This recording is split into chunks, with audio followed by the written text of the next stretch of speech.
हयातुस्सहाबा। Topic हज़रत उमैर बिन वहब जुमही रज़ियल्लाहु ताला अन्हु का इंफरादी दावत देना और उनके इस्लाम लाने का किस्सा। हज़रत उर्वा बिन ज़ुबैर रज़ियल्लाहु अन्हु फरमाते हैं कि जंग बदर में शिकस्त खाने की परेशानी के चंद दिनों के बाद उमैर बिन वहब जुमही सफ़वान बिन उमैया के साथ हतीम में बैठा था। उमैर बिन वहब कुरैश के शैतानों में से बड़ा शैतान था। हुज़ूर सल्लल्लाहु अलैहि वसल्लम और आपके सहाबा रज़ियल्लाहु ताला अन्हु को बहुत तकलीफ़ दिया करता था और मक्का में मुसलमानों ने उसकी तरफ से बड़ी तकलीफ़ें बर्दाश्त की। उसका बेटा वहब बिन उमैर बदर में मुसलमानों के हाथों गिरफ्तार होने वालों में था। उमैर बिन वहब ने जंग बदर का जिक्र किया, जिस कुएं में 70 काफिरों को कत्ल करके डाला गया था, उसका और दिगर मुसीबतों का भी तज़किरा किया तो सफ़वान ने कहा, अल्लाह की कसम, इन लोगों के बाद तो अब ज़िंदगी में कोई मज़ा ही नहीं रहा। उमैर ने कहा, तुम सच कहते हो, अल्लाह की कसम, अगर मुझ पर कर्जा ना होता जिसकी अदायगी का फ़िलहाल मेरे पास कोई इंतज़ाम नहीं और अपने पीछे बाल बच्चों के जाए होने का ख़तरा ना होता तो मैं अभी सवार होकर मोहम्मद सल्लल्लाहु अलैहि वसल्लम के पास जाता और नाउज़ु बिल्लाह उनको कत्ल कर देता, क्योंकि मेरे लिए इनके पास जाने का एक बहाना है, वह यह है कि मेरा बेटा उनके हाथों में कैद है। सफ़वान बिन उमैया ने इस मौके को गनीमत समझा और कहा, तुम्हारा कर्जा मेरे ज़िम्मे है, मैं इसे तुम्हारी तरफ से अदा कर दूंगा।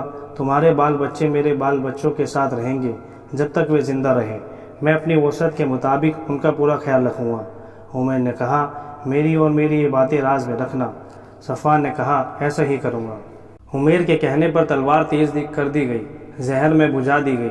फिर वहाँ से चलकर वे मदीना पहुँचे। हज़रत उमर बिन ख़त्ताब रज़ियल्लाहु ताला अन्हु मुसलमानों की एक जमात में बैठे हुए जंग बदर के हालात का तज़किरा कर रहे थे। मुसलमानों को अल्लाह ताला ने जो ज़ाहिर के ख़िलाफ़ फ़तेह से नवाजा और दुश्मनों की जो खुली शिकस्त दिखाई, उसका तज़किरा कर रहे थे। इतने में हज़रत उमर की निगाह उमैर बिन वहब पर पड़ी, जो गले में तलवार लटकाए हुए मस्जिद के दरवाजे पर अपनी सवारी बिठा चुके थे। हज़रत उमर ने कहा, ये कुत्ता अल्लाह का दुश्मन उमैर बिन वहब बुरी नीयत से ही आया है, इसी ने हमारे बीच फसाद बर्पा किया था। बदर के दिन हमारा अंदाज़ा लगाकर अपनी कौम को बताया था। इसलिए हज़रत उमर फ़ौरन हुज़ूर सल्लल्लाहु अलैहि वसल्लम की खिदमत में गए। अर्ज़ किया, या नबी अल्लाह, यह अल्लाह का दुश्मन उमैर बिन वहब अपने गले में तलवार लटकाए हुए आया है। आपने फरमाया, उसे मेरे पास ले आओ। तो हज़रत उमर गए और उमैर की तलवार के परतले को उसके गिरेबान समेत पकड़कर खींचा। अपने साथ के अंसार से कहा, तुम सब जाकर हुज़ूर सल्लल्लाहु अलैहि वसल्लम के पास बैठ जाओ, इस खबीस से होशियार रहना, इसका कोई एतबार नहीं। फिर हज़रत उमर उसे लेकर हुज़ूर सल्लल्लाहु अलैहि वसल्लम की खिदमत में आए। जब हुज़ूर सल्लल्लाहु अलैहि वसल्लम ने देखा कि हज़रत उमर ने उसे परतले और गिरेबान से पकड़ रखा है तो फरमाया, ए उमर, इसे छोड़ दो। ए उमैर, करीब आ जाओ। उमैर ने करीब आकर कहा, सुबह खैर। और जहलियत वाले आपस में यूँ सलाम किया करते थे। हुज़ूर सल्लल्लाहु अलैहि वसल्लम ने फरमाया, उमैर, अल्लाह ताला ने हमें तुम्हारे इस सलाम से बेहतर सलाम से नवाजा है, और वह यह है, अस्सलामु अलैकुम, जो कि जन्नतियों का आपस में सलाम होगा। उमैर ने कहा, अल्लाह की कसम, ए मोहम्मद सल्लल्लाहु अलैहि वसल्लम, मेरे लिए तो ये नई बात है। हुज़ूर सल्लल्लाहु अलैहि वसल्लम ने फरमाया, ए उमैर, तुम क्यों आए हो? उसने कहा, मैं उस कैदी की वजह से आया हूँ जो आपके हाथों में कैद है, आप उस पर एहसान करें। आपने फरमाया, तो फिर गले में तलवार लटकाने का क्या मकसद? उमैर ने कहा, अल्लाह इन तलवारों का बुरा करे, क्या ये तलवारें हमारे कुछ काम आई? आपने फरमाया, मुझे सच बताओ, क्यों आए हो? उमैर ने कहा, मैं तो सिर्फ इसीलिए आया हूँ। आपने फरमाया, नहीं, बल्कि तुम सफ़वान बिन उमैया हतीम में बैठे थे। तुमने कुरैश के उन लोगों का तज़किरा किया था जिनको मार कर बदर के कुएं में फेंक दिया गया। फिर तुमने कहा था, अगर मुझ पर कर्जा और बाल बच्चों की जिम्मेदारी का बोझ ना होता तो मैं जाकर नाउज़ु बिल्लाह मोहम्मद सल्लल्लाहु अलैहि वसल्लम को कत्ल कराता। फिर सफ़वान बिन उमैया ने तुम्हारे कर्जे और बाल बच्चों की जिम्मेदारी इस शर्त पर उठाई कि तुम मुझे कत्ल कर दोगे, हालांकि अल्लाह तुम्हारे और तुम्हारे इस इरादे के बीच हाइल है। हज़रत उमैर ने यह सुनते ही फ़ौरन कहा, मैं इस बात की गवाही देता हूँ कि आप अल्लाह के रसूल हैं। आप जो आसमान की खबरें उतरने वाली वही हमें बताते थे, हम उसको झुठलाते थे। यह तो एक ऐसा वाक़या है जिसमें मेरे और सफ़वान के अलावा और कोई मौजूद नहीं था। अल्लाह की कसम, मुझे पूरा यकीन है कि ये बात आपको अल्लाह ने ही बताई है। लाख लाख शुक्र है उस अल्लाह का जिसने मुझे इस्लाम की हिदायत से नवाजा, मुझे यहाँ खींच कर लाया। फिर उन्होंने कलमा शहादत पढ़ा। हुज़ूर सल्लल्लाहु अलैहि वसल्लम ने फरमाया, अपने भाई उमैर को दीन की बातें सिखाओ, कुरान उसे पढ़ाओ, उसके कैदी को छोड़ दो। सो साहबा ने ऐसा ही किया। फिर हज़रत उमैर ने अर्ज़ किया, या रसूल अल्लाह, मैं अल्लाह के नूर को मिटाने के लिए बहुत कोशिश किया करता था, اللہ کے دین والوں کو بہت زیادہ تکلیفیں پہنچایا کرتا تھا۔ میں یہ چاہتا ہوں کہ آپ مجھے اجازت دیں میں مکہ جا کر مکہ والوں کو اللہ اور اللہ کے رسول کی طرف، اسلام کی طرف دعوت دوں۔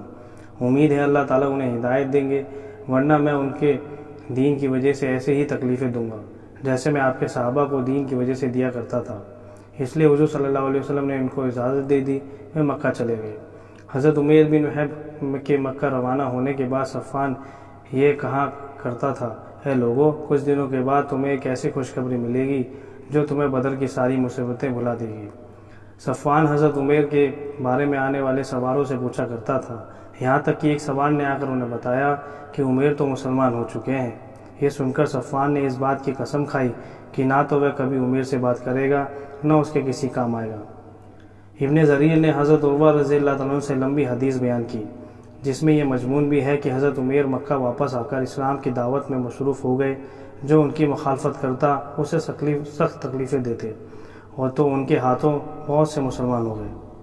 حضرت عروہ بن زبیر رضی اللہ تعالیٰ عنہ سے مرسلاً روایت ہے کہ جب اللہ تعالیٰ نے حضرت عمیر کو ہدایت دی تو مسلمان بہت خوش ہوئے۔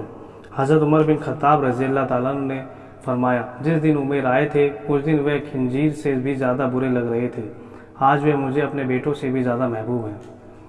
حضرت عمر بن امیہ فرماتے ہیں کہ جب حضرت عمیر بن وہب رضی اللہ تعالیٰ عنہ مسلمان ہونے کے بعد مکہ آئے تو سیدھے اپنے گھر گئے، صفوان بن امیہ سے نہ ملے، اپنے اسلام کا اظہار کیا، اس کو دعوت دینے لگ گئے۔ جب صفوان کو یہ خبر پہنچی تو اس نے کہا، میں تو اسی وقت سمجھ گیا تھا جب عمیر میرے پاس پہلے نہیں آئے بلکہ سیدھے اپنے گھر چلے گئے۔ عمیر جس مصیبت سے بچنا چاہتا تھا اسی میں جا گرا، بددین ہو گیا، اور میں نہ کبھی اس سے بات کروں گا نہ کبھی اس کا اور اس کے بال بچوں کا کوئی کام کروں گا۔ ایک دن صفوان حتیم میں تھا کہ اتنے میں حضرت عمیر نے اس کے پاس کھڑے ہو کر آواز دی۔ صفوان نے منہ پھیر لیا۔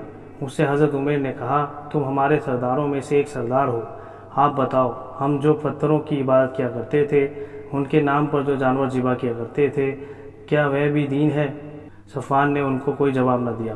صفوان بن امیہ کے اسلام لانے کے بارے میں حضرت عمیر نے جو کوشش کی اس کا تذکرہ پہلے گزر چکا ہے۔